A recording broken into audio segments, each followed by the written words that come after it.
Radio city podcast. Radio city पर कहानी पौराणिक भारत की। क्या आप जानते हैं कि हनुमान जी से पहले लक्ष्मण जी भी संजीवनी बूटी लेकर आए थे?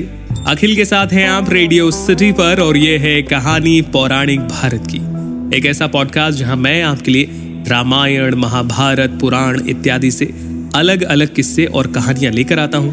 आज की ये कहानी आपको आनंद रामायण में पढ़ने को मिलेगी, जहां इस प्रकार से बताया गया है कि दिवाली उत्सव के लिए राजा जनक ने राजा दशरथ, अपने चारों जमाता, उनकी पत्नियां और पूरी अयोध्या नगरी को आमंत्रित किया था। दीपावली उत्सव संपूर्ण करने के बाद जब गाजे बाजे और गहने इत्यादि उपहारों के साथ राजा जनक वापस अयोध्या नगरी जा रहे थे, तब रास्ते में उन राजाओं ने उन पर हमला बोल दिया जो सीता स्वयंवर में आए थे और जिन्हें इस बात का पछतावा था कि वो सीता स्वयंवर में हार गए। इन राजाओं ने घेर कर राजा दशरथ की सेना पर आक्रमण किया।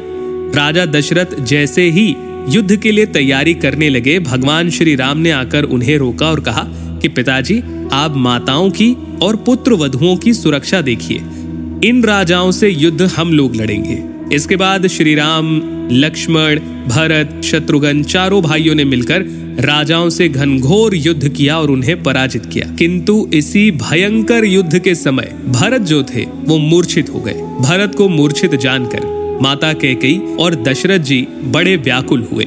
इसके बाद श्री राम ने लक्ष्मण जी को यह आदेश दिया कि पास में ही ऋषि मुकुंद का एक आश्रम है, जहां पर उनके तपस्या के प्रभाव से संजीवनी बूटी उगी हुई है। आप वहां पर जाएं और उस बूटी को ले आए। जब पहली बार लक्ष्मण जी ऋषि के आश्रम में पहुंचते हैं तो ऋषि के शिष्य लक्ष्मण जी को बूटी देने से मना कर देते हैं। कहते हैं कि अभी हमारे गुरु ध्यान में है, आप उनकी आज्ञा से ही बूटी लेकर जा सकते हैं। इसके बाद लक्ष्मण श्री राम जी को ये बात बताते हैं। राम जी लक्ष्मण से फिर कहते हैं कि आप जाइए और चाहे उन्हें बताएं या ना बताएं, लेकिन संजीवनी बूटी लेकर आइए।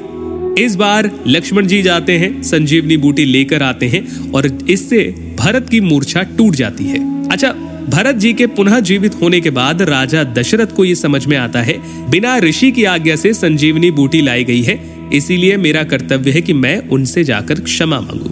राजा दशरथ ऋषि मुद्गल के आश्रम में पहुंचते हैं, उनसे क्षमा मांगते हैं, लेकिन ऋषि मुद्गल उनसे बड़े प्रसन्न होते हैं और यहाँ पर ऋषि मुद्गल जो है वो राजा को आशीर्वाद देते हैं। साथ ही साथ राम जी से जुड़े हुए भविष्य के बारे में भी राजा दशरथ को बताते हैं। तो ये थी आनंद रामायण की कहानी, जहां पर हमें पता लगता है कि लक्ष्मण जी भी संजीवनी बूटी लेकर आए थे। आपको ये कहानी कैसी लगी जरूर बताइए। ईमेल लिखिए podcast@myradiocity.com पर। फिलहाल के लिए इतना ही। सुनते रहिए रेडियो सिटी।